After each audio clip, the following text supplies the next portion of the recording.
Take me out to the ball game. Take me out. Before we get started tonight, I'm going to have to give a word of disclaimer here. The following program is a very boring show. So, for those of you who are of refiner sensibilities and are looking for real excitement in life, we suggest you tune down the dial where they're playing selections from The Sound of Music and other edifying, very exciting. So, just thought we'd warn you. Take me out to the ball game. You're just not used to truth. I mean, you're not. You know that.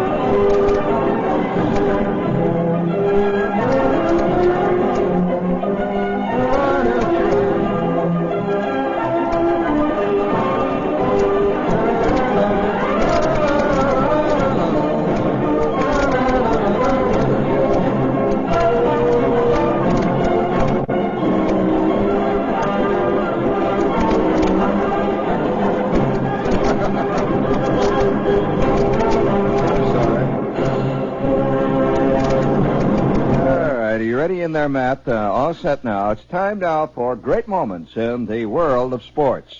To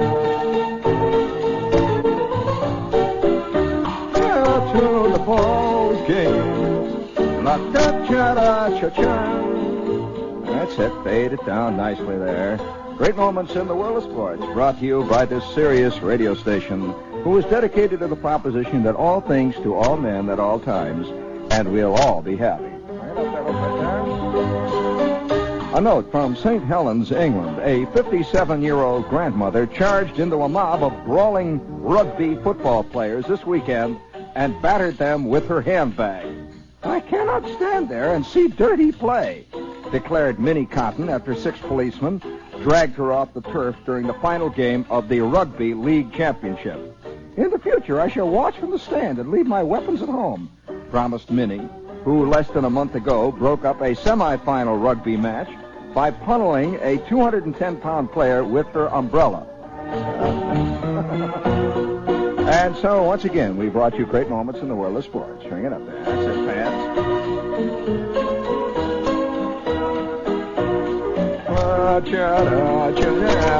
All right. That reminds me, though. Yeah, I read this thing, and I was immediately struck by a fantastic memory that I had just came pouring out. You know, I don't think there is a man alive over the age of 15 who, in this hot summer, spring weather, walking around, seeing a vacant lot, seeing kids throw the ball. Did you ever have the urge, Matt, ever actually to play ball again? Don't you really? You know, it's a terrible thing, and you never outgrow it. The smell of a mitt. Just to see, you know, that ball going up into the sun. It's one of those things. And I the other day I saw this little piece about this lady hitting the guys and busting up the ball game. And I don't think that the East knows the tradition of softball the way the Midwest does. I've gone to softball games out here in the East, but I come from a long line of softball players. Matt, do they play softball much around here? But I don't think it's an article of faith like it is in the Midwest. You see it once in a while here. But in the Midwest, softball is almost a religious ritual. And practically every neighborhood has its own softball team. You know, the only guy I've ever read, the only writer that I've ever read on the subject, whoever wrote about this was Nelson Algren. Did you ever read Nelson Algren's stories of the softball players?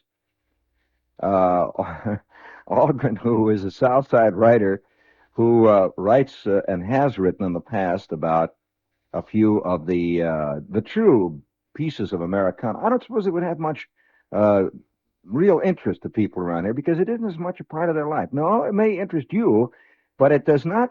No, seriously, I can't get interested in Updike. No, some people can. Now, the people who can are people who really believe that life begins and ends somewhere around Westfield, New Jersey.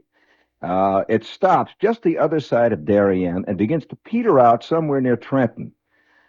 These are the people who, I mean, you know what I mean. I can't get interested in him particularly. And I doubt whether many people would be as interested as I am in reading, say, I'd love to. In fact, I think I may write a short story or two one of these days about life as a softball player. Now, I'm going to tell you about a guy, and this me, at one period of my life, got fantastically involved in this game. Now, I mean seriously, to the point where I was making dough at it. Now remember, this is the steel mill world. And every neighborhood in that area had its own softball team. And as a matter of fact, almost every softball team centered around the tavern. There'd be Flick's Tavern. There'd be the Bluebird Tavern. There would be Charlie and Al's Tavern. There would be Jake's Tavern. And all these various taverns would have their own colors. And every year there would be the league would be formed around about April or May, and there would be the drawings and all that stuff. And by the 1st of June, the first games would be already underway. Now, most of these ball games were played at night because the guys spent their afternoons working in the open heart, usually, or working in the puddler mill or someplace like that. And so after work, the ball players. If you this is you want to hear a description of this after work? Here's the way it would be. The guys would most of the guys would be on the day shift, of course, because there was there was an unwritten law in the steel mill. In fact, it was almost written into the union regulations that any guy who was a softball player worked during the summer only the day shift, so that he could play softball at night, because softball was very important to that area. Really, it was just like for example, if you have a real good basketball team, let's say at Long Island U or someplace where there's a real good ball club like Seton Hall. Well, there's an unwritten law that basketball players do not have to do the same stuff that ordinary students do. Everyone pretends they do, but in actuality, it doesn't quite work out that way. And so if old Charlie has played a tough ball game against NYU the day before, this 6'9" forward, and if he falls asleep in the middle of economics 2, nobody says much about him because after all, he scored 27 points last night and he's on his way to becoming an All-American, so they don't push him around. Well, that's the way it was in the industrial softball world. And so no matter where you worked, if you worked at the Lindy Air Company, if you worked at Goldblatt's, if you worked at the Roundhouse, if you worked at the steel mill, if you were a softball player, and you were always recognized as a softball player, because usually when you worked at whatever place you worked, you would wear last year's jersey as your work clothes. So no matter where you worked, if you worked in the tin mill, you would always be with this yellow and blue jersey on all the time. It's a number 42 in the back, and in the front it would say Flick's Tavern. And that would be the official sign that you were a softball player, which meant, of course, that during the softball season, you were automatically on the day shift. All the other guys had to work the swing shift or they worked the midnight shift. So you would get off at 4 o'clock. You would go home. And you'd get home, you'd ride the bus home. You'd get home about 4:45, something like that. And you'd have supper. You'd sit down to your meatloaf, and you'd have your red cabbage or whatever it was. You didn't eat very much on a night of a ball game. And then about 6 o'clock, you would go to the hub of where the hub. It would be the equivalent, actually, of the dressing room at Yankee Stadium. And our hub, depending on what team you were playing on, what year, what next, you'd shift around. Guys would move to a different neighborhood, or they'd get a better offer. You get a better offer from the Bluebird. For example, if the Bluebird Tavern really needed a shortstop, I remember the time the Bluebird stole Claudie Eaton from us. Claude Eaton was our ace shortstop, and they stole Claude Eaton from us because the Bluebird Tavern offered him free fish on Friday night for him and up to 2 friends. I'm not kidding you. And so it was an unwritten law that if you played for any one of these tavern teams, you got all the beer you wanted. Well, the Bluebird offered Claudie Eaton not only beer but fish, and they offered it to, and it was a terrible scandal. And there was a lot of. They even had it written up in the paper that there was a deplorable thing beginning to happen in the softball leagues, and that was stealing other guys' players. Claudie Eaton was stolen from the Flick's Tavern Eagles, of which I was a proud member. Now, here's what would happen. At 6 o'clock, you'd show up down at the tavern, which in the case, let's say I'm playing for Flick's Tavern this year. So I show up at Flick's Tavern, and the guys begin to drift in one after the other. Everybody's got on his jersey. And every year we'd have different colored jerseys. So let's say this one year, I remember one year we had jerseys that had yellow silk sleeves and blue body, these rayon, nylon type jerseys. And we had gold hats, big gold hats with a big F, Flicks Tavern on it, big blue F on it.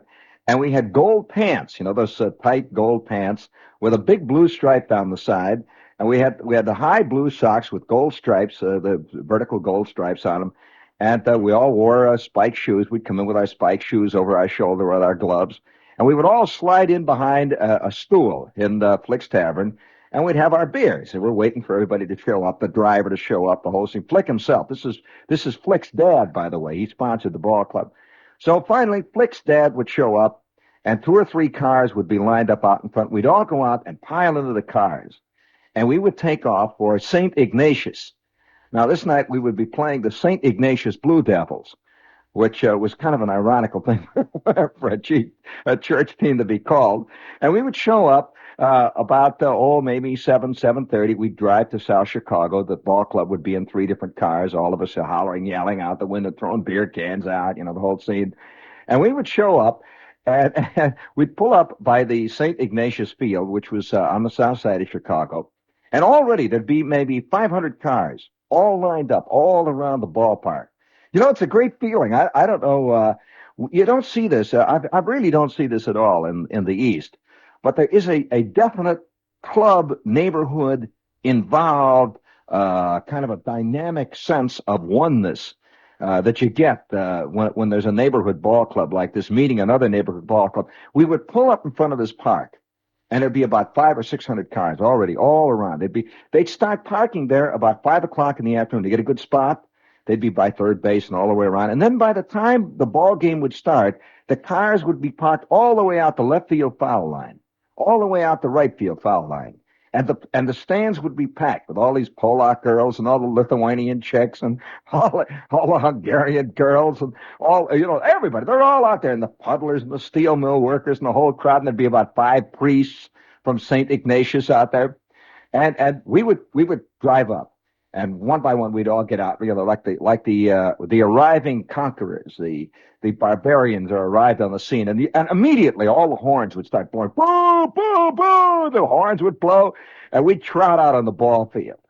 What a great sense! We trot. I don't think I've ever talked about this at all. We trot out on the ball field, and now it's getting to be twilight. It's about 7 o'clock, 7:30, and it's hot. Oh boy, it's hot. And the mosquitoes are drifting all in from the outfield. And you can smell, there's always about 4 guys working around in the stands there selling things like popsicles. And you can smell the guy's got a hot dog, little cart, he's selling the hot dogs. And they also used to sell a thing on the south side, which I never see here, in the Polish neighborhoods. They used to sell rolled, it had chopped meat in it, rolled cabbage leaves. Like here in the East, they sell knishes, and they sell that kind of stuff. They'd sell rolled, chopped cabbage leaves and stuff, and it would have a plastic toothpick stuck through it. And these would all be sort of floating in there, kind of like in tomato. Oh no, they were good. Don't say oh ugh. They were floating in tomato sauce. And all these Polish people, they'd be buying these things and sit there eating them. You could smell the salami sandwiches and guys would bring beer, and you could hear the kids crying and everything. And we'd be all out there warming up, passing the ball back and forth and throwing them in and taking batting practice. And invariably, from the very beginning, there'd be about 6 guys would start riding you. I'd get up to bat. I'm taking my swings, my batting practice swings, and some guy, Stacha, oh, wow, this guy swings like a barn case, oh, wow. And you're up there, the big old conquering here, and you line a couple of them out against the wall, and then you turn around with that snotty look. All right, Jack. And you trot out to first base, and you kick the bag, and you go around to second, and you pick up your glove, and you trot out to center field, and you're throwing the ball around. And then you would see the St. Ignatius Blue Devils. They would arrive with their blue suits. They had blue suits. They had blue suits with white sleeves. I remember they had white sleeves. They had white pants with blue stripes down the side. This big blue devil right in the middle of their jersey, and on the back it says St. Ignatius. Stash! And there was about 15 guys on the team named Stash. which is a typical. Speaking of devil, oh, this is WNACAM at WRKO FM. All right, Matt, one, two, three. Take me out to the ball game. Take me out to the park. Oh, buy me some peanuts and Cracker Jack.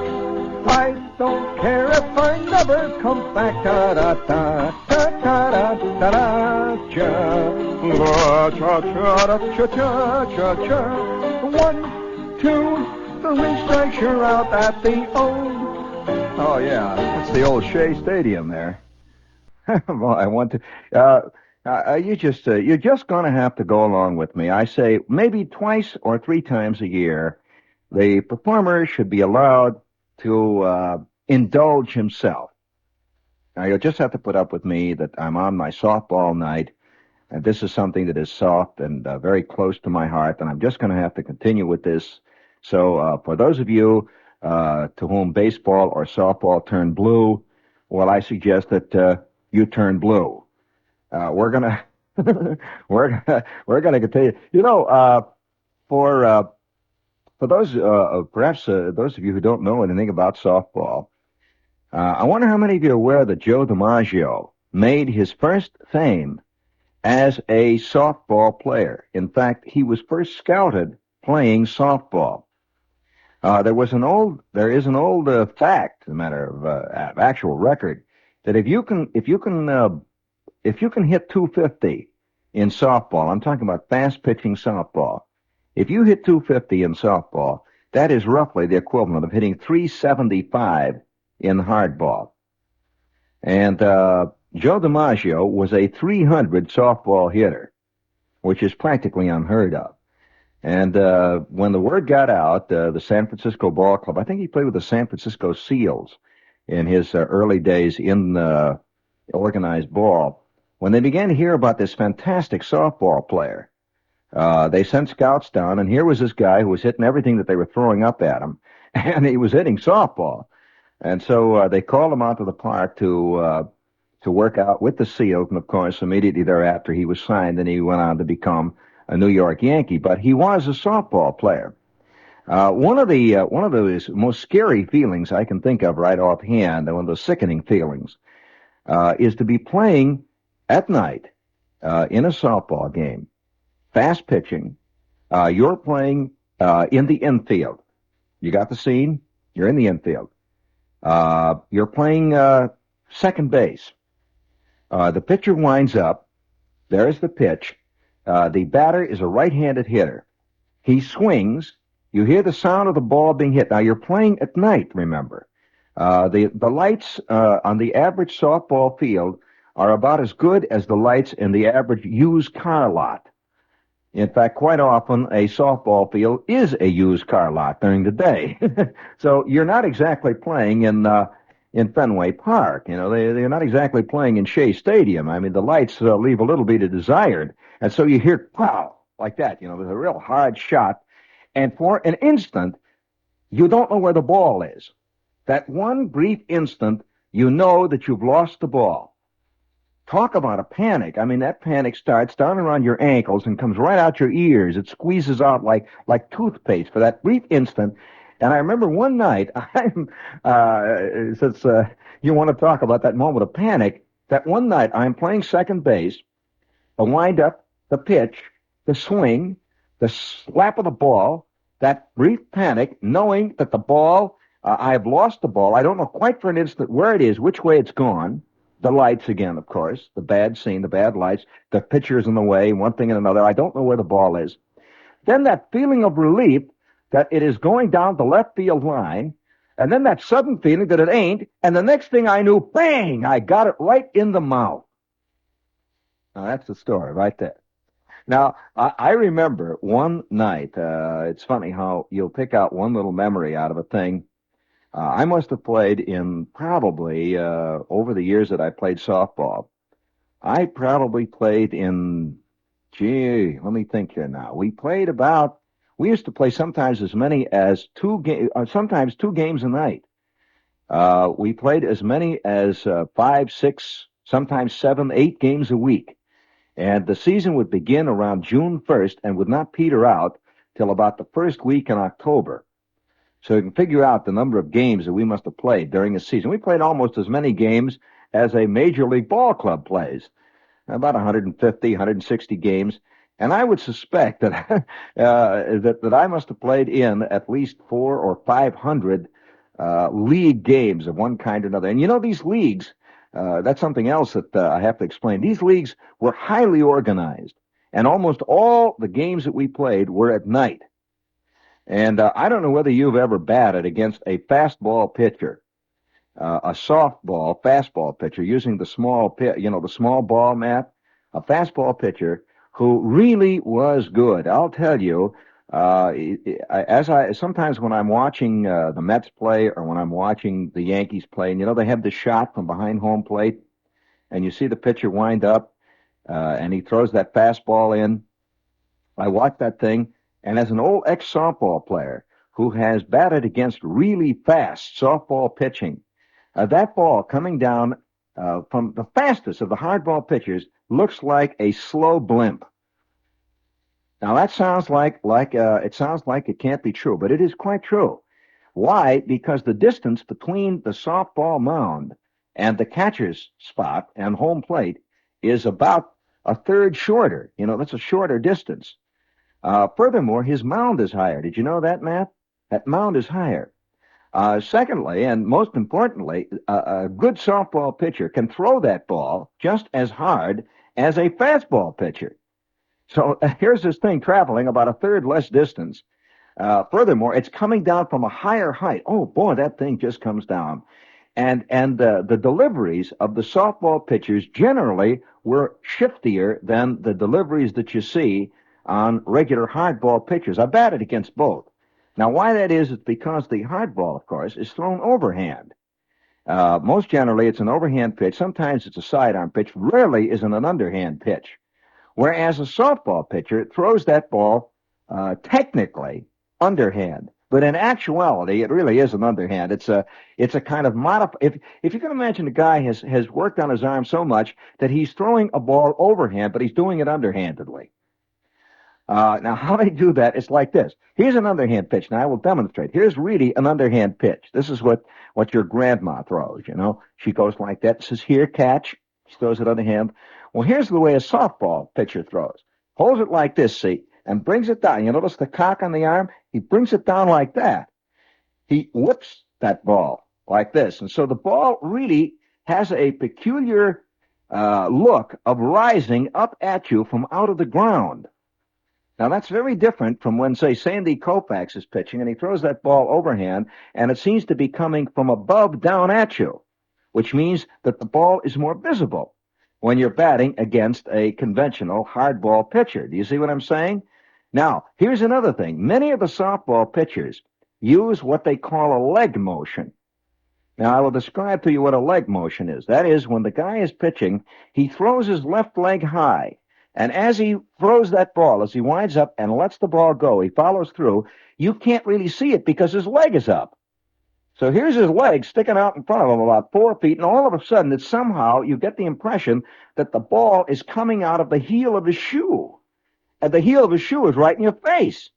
So the next thing you know, that ball is coming. Now, many a good softball pitcher, I hope this is not boring you, but many a good softball pitcher has delivered and has learned to do this. This is one of the worst types of delivery that a good softball pitcher will have, and that is a climbing drop.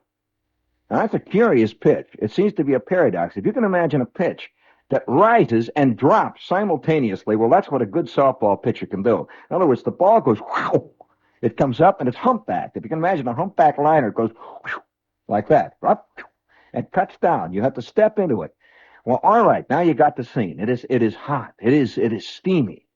The temperature is about, I would say, 87 degrees. And you see the glow of the steel mill off in the distance. And you can hear the clink of glasses. Chicago is a city of taverns. Really, every block in Chicago, I defy you to find one block in Chicago that does not have a minimum of 2 taverns, one on each end of the block. And usually they throw in two or three in the middle so that if the guy's going from one end of the block to the other, that he doesn't run out of thirst or gas in the middle. He can stop by there. So these taverns, and the family tavern is a big thing in Chicago. This is very different from New York. By that I mean the family tavern is a place where the entire family goes every night. It's not a place where a guy just goes to get drunk or to drink on his way home. It's where the family goes on at night. And so at 7, 8 o'clock, you'll see these joints just loaded up with about 5,000 little kids running around on the floor and with big fat ladies and grandmothers and the whole scene. Everybody's there, and they're drinking the beer, and they're talking and playing the jukebox. And once in a while, you'll see the ball players drifting in and out. And they're the heroes. Every one of the ball players who play for the various teams are kind of like the heroes of this particular club. Now, do you follow what I'm saying here? That when a ball club plays for a tavern, they kind of represent that whole neighborhood. It's like the club, all the people who come to this tavern. That's like if if you live down the village and you always go, say, you hang around the Cedar Bar, we'll say, or maybe you hang around the Ninth Circle. Well, if you can imagine that whole crowd of people being expanded to include all the grandmothers and all the uncles and the aunts and the kids, and they are deeply involved in this joint. They all know each other. It's all kind of a revolving social world. It's a real in world, and they have their own individual ball club. And so when Flick's Tavern, we'll say, is playing against the Bluebird Tavern, there's a fantastic rivalry because these people not only don't go into each other's tavern, they vaguely suspect that the other tavern is a bunch of bums. Oh yeah, their tavern is a nice, it's a nice family place. That other one is down by the pool room, and it's a bunch of bums. And each tavern thinks that of the other one. So you have this tremendous rivalry, and the typical ball game. You want to hear what the typical game starts out? It's now about 7 o'clock, you see, and the two ball clubs have arrived. We're going to play St. Ignatius, and it's hot. And the cars are all parked around there, and you see guys are making love to their chicks in the cars, and they're watching, and they've got their lights on, and everybody's yelling and hollering, and the people are up in the stands. You can hear the sound of the hot dog vendors and so on. And I am out there. See, at that time I'm playing second base, and I'm out there at second base, and I'm kicking the dirt around. I'm waiting for the ball game to get underway, and the umpires come out. Now the umpire is paid by both teams. We have the regular rule of the games is this way, that the tavern who is sponsoring the team, we pay the umpire. That means that the home team pays the umpire in this case, and when they play at our field, we pay the umpire. So the two umpires, there's always two. There's one guy behind the plate, and there's another guy who works behind the pitcher's mound. He works out there, and he calls safe to second. He calls the base play, so he's out there, and immediately we start hollering at him. Immediately somebody says, hey. They say, now watch over here. Hey, you start right away. You start griping about him, and he looks around. He's got that blank, impassive face of the paid umpire. He's getting $5 for the game, and he's very official. He's seen a lot of umpires work at Comiskey Park, and he knows how they stand. And you know that every neighborhood has two or three old codgers who look forward to the summer. They're umpires. And they earn $5 a night umpiring, and they themselves have a certain celebrity. And so when the umpire, they make a big fetish of impartiality. So none of them will drink their beer at the taverns where the ball clubs are that they're going to umpire. So you'll see these umpires walking, and once in a while you'll see them with their little hats on. So you got the scene. It's now 7 o'clock. The ball clubs are all out there, and St. Ignatius is now taking the field. We're first up, of course, because we're the visiting team. And so Shepard is batting second in the lineup. He sits down there on the bench, and behind him are all these girls, and all the girls are immediate. There's always a whole bunch of girls who follow ball clubs. You're aware of that, of course. Just like Major League ball players, this is what happens with softball players. And there's always about 50 girls sitting behind the bench. And always, hey, wow. And once in a while, one of us will turn around, and I'll say to Claude Eaton, I'll say, hey, Claude, hey, take a look at that blonde, the one over there by third base. And Claude looks up and he says, oh, boy, I'll tell you, man, I know that chick. I took her to Riverside Park last week. Wow. And so here we're sitting there back and forth. And the ball players, we played each other because we all know these are, in a sense, these are pro ball players because we're all getting paid, you know. At this point, it's very important to these taverns because they get a lot of advertising out of it. And there's a lot of jockeying. So all the ball players, depending on how their standing is in the league, how good they are, one thing or other, it ranges all the way from about $10 a game to I'd say roughly sometimes as high a really good ball player in one of the fast leagues will earn himself. Believe it or not, Matt, a guy will earn $100 a night. And oh yeah, wow, he'll earn himself $100 a game. A really good pitcher, sometimes as high as $200 and $300 a game, depending on the league. So a guy will be earning $100 a night. He'll be pitching maybe 3, 4, 5 nights a week, and that's a fantastic amount of money in a steel mill world. And he's a real big celebrity. So we're sitting down there ready, waiting for the ball game to begin, and out there on the mound. Lefty, I'll never forget that. Lefty Gornier or something like that. Lefty Gornier, was that his name? Gornier, yeah. Lefty Gornier is out there warming up. And well, he's got an illegal delivery. Now, perhaps you don't know that softball players, just like hardball players, have got the whole shtick going about various illegalities. Now, how many times during a season will the bench start yelling at the umpire because of some pitcher who's throwing a spitter? Invariably, they used to do this with Warren Spahn, Lou Burdett. There's about 25 pitchers right now. Immediately, somebody starts hollering, hey, watch the spitter, watch him, hey, call for that ball. Come on, Charlie, let's see the ball. Well, they're claiming that because he's throwing such a curveball, he must be throwing a spitter. Well, about the first 5 pitches, immediately our bench is yelling. There's a big uproar. Because we claim that Lefty is throwing a sidearm delivery. He's not throwing an underarm delivery. He's throwing a sidearm delivery. He's not crooking his elbow. And so Lefty is out there. He's whipping them in, whipping them in, one after the other. And we're starting to yell. Well, all right. The first guy up is Claude Eaton. You got it? Okay. Claude Eaton is our little shortstop leadoff hitter. Claude gets up the bat, and he takes the first pitch is an inside ball, a strike. And Boris Rakowski, sitting down at the end, starts yelling in Polish. He's mad. He started hollering in Polish about the illegal delivery. Claude turns around, winks at Bolas, gets back in, kicks the dirt a little bit. Lefty winds up. Claude lays down a bunt. Down the third baseline, Lefty falls off the mound trying to field it, and Claude is at first safe. And immediately all the horns start going, beep, beep, beep, beep, beep. That is our contingent. You see, all the cars have driven over from Flick's Tavern, and they're applauding. Beep, beep, beep, beep, ooga, ooga, beep, beep. And Claude is on first base. He spits. All right, Shepard is up to bat now. So I dig in. Lefty winds up. Here's that pitch, inside and low. I let it go by for a ball. Immediately, Lefty walks off the mound. He starts swearing at Polish. He starts hollering at Polish down at the umpire. Stop it, stop. Starch, the umpire, turns around and turns his back. Immediately, all the horns start going, boo, boo, boo, over. Well, Shepard finally flies out to deep center field. Okay? And then up steps Boris Rakowski, our ace. Boy, what a hitter. Bolas is a switch hitter. Since Lefty's pitching left-handed, Bolas switches around and is now batting from the right-hand side of the plate. Claude takes a short leadoff. Lefty winds up and pitches. Pow! Bolas drills one down the third baseline. It's going all the way out. It bounces off the wall. It is a double. And Claude Eaton scores. You got the scene? All right. Inning now after inning goes by. It is now the 6th inning. I'll describe this. I'm describing an actual ball game now. It is now the 6th inning. The score is tied. It is a 7-inning game. They've got the lights on. Shepard is up to bat.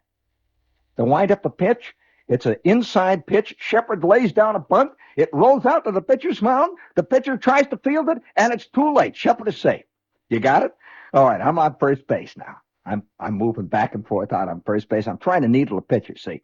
I'm walking back. Bolas is up to bat again. The windup, the pitch. Bolas belts one right over second base into center field. Shepard pulls up at second. Safe. And now there's runners on first and second. And who is up? Bob Umbaugh. Umbaugh is a left-handed hitter who, by the way, is a solid .086 hitter. You got it? All right. So Bolus looks down at second. He gives me the raised eyebrow, who says, and that eyebrow says, since Umbaugh is not going to hit, let's try our double steal. Okay? All right. Shepard is taking a short lead off second base. Bolus is leading off. There's the windup of the pitch. It's an inside ball and low ball one on Bob Umbaugh. Shepard goes back, touches up. Bolus goes back, touches up. Lefty looks back. Shepard stands on second base and smirks. He looks over to first. Bolus stands on first base and spits. All right, lefty winds up. There's the pitch. There's lefty's famous blooper pitch. Umbaugh swings a short fly ball. It's going and it drops into short right field for a single. Shepard comes charging into third base. There's the throw to third base. Shepard slides. They collide. The third baseman is down. Shepard is up. The third baseman hits Shepard in the mouth. Shepard hits the third baseman in the mouth. The fans are crowding out of the stands. The umpires are crowding forward. 5 minutes later, the police arrive. You don't want to hear the rest of the story, do you? I'll tell you. What a melee. I am not exaggerating. I got up off the ground. That third baseman swung that ball after I had knocked him flat. He swung the ball, hit me in the mouth. I swung, hit him in the stomach, and all of a sudden a large girl was out there on the field. She hit me on the back of the head. She had something in a bag, I remember. Hit me in the back of the head with some kind of a sack. And that's what reminded me of it when I read this. Well, there were ladies, there were men, there were kids, there were dogs, there were hot dog vendors. This fight went on for about 40 minutes all over St. Ignatius Field until the police arrived. They broke it all up, and we got back in our car and drove home, and the St. Ignatius team drove home, and that was the end of another fantastic ball game. And you know that every night, there would be a reporter in the stands. These things are very seriously followed. And so the next day, the box score would appear in the paper. What you did the night before. It would say Shepard up 3 times, 1 hit, scored 1 run, errors 0. The regular line score. And then down at the bottom, there would always be a little comment on the part of the reporter as to what kind of a ball game it was. Just a little tiny capsule line. Like, for example, he would say, game called at the end of 6th inning because of riot. I'm not serious. They'd say, game called at the end of 6th inning because of riot, to be replayed at a later date, which meant that St. Ignatius and Flick's Tavern would meet a couple of weeks later under more neutral grounds. Now, I remember one time, you want to hear more remembrances of softball? I remember one time we're playing in a playoff game, big important playoff game. And every year, around about September, we had these big league playoffs. They were the equivalent of the World Series. And they used to have 2 sections of the league. They would call it the East section or the West section, which would be the equivalent of the American League and the National League. And the 2 teams that won their league division would play it off for the Gold Cup, the championship. And incidentally, I say this with some pride. Right now, in a certain library in Hammond, Indiana, I have it on good, very, very good authority that right now, at this very minute, there is a huge silver trophy. And that silver trophy has on top of it a ball player, in full swing, at the end of the swing, big silver ball player.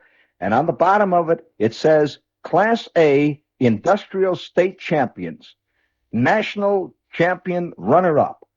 And it has the name of the ball team that I played on, and it has all the ball players and the scores of the games that we played when we won the state championship. And then it has the scores of the games that we played in the national champ, which was the national finals played at Soldiers Field, and the final 2 games that we lost. One of them, by the way, was a no-hitter pitched against us.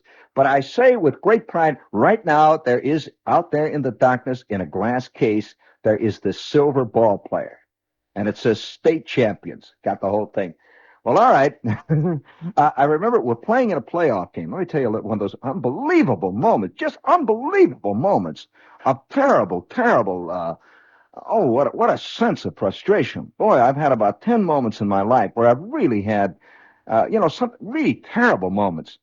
And this was one of them. I am playing. It's in the one of the big games, a big playoff game, and we're playing. There must have been 5,000 people, which is a lot of people for a softball game. About 5 to 8,000 people were playing. This is fast pitching, of course. It's a night game, and we are playing against this ball club. I think it was from someplace like Flint, Michigan. And it is a tough ball game. Oh boy, what a ball game. It's about in the sixth inning, and there has been maybe one hit. This guy is really spinning a ball game. He is throwing that ball in. It was coming in like a firecracker, a real snapper. And our pitcher, who was Bolus, is pitching one of the best ball games he ever pitched. And I am at bat. There's nobody on, 2 outs. It's the last of the sixth inning. This guy throws right past me. He throws 2 strikes. And I'm getting a little worried. He's already got 2 strikes on me. And you get that edge. When you've got 2 strikes on you and no balls, you begin to get a little nervous, see? So I'm going to step into the next one. Well, the next one is high and outside. I let it go by. It is 2 strikes and 1 ball. And the next one, he grooves it. But he didn't really groove it. He grooved it in that way, a low sloping drop. Well, I saw it. I knew it was going to be that. I stepped into it, and oh, what a great feeling. I belted one. I gulped it, and the instant I hit it, I knew it was going. I gulped that ball. That son of a gun rose up, up, up, up. I saw it go up, up, up, and I am off. I said, holy smoke, Shepard's done it again. Off it goes and over the left center field wall on the line. Well, the crowd goes ape. Shepard comes trotting around second. He comes trotting around third. He comes trotting around home plate. He steps on home plate. The score is now 1-0. All of a sudden, the pitcher takes the ball from the umpire. The umpire's got a new ball. He takes the ball, tosses it back to the second baseman, who touches second base. And the umpire hollers, "You're out!" Shepard did not touch second base. Did you know that rule, friends? Well, indeed. Shepard did not touch second base. We lost the ball game 1-0. I'm forever blowing bubbles, pretty bubbles in the air. I fly so high, nearly reach the sky. I have a feeling that had I touched second base, and had we won that ball game, that I would be Johnny Carson tonight. I'd have gone all the way.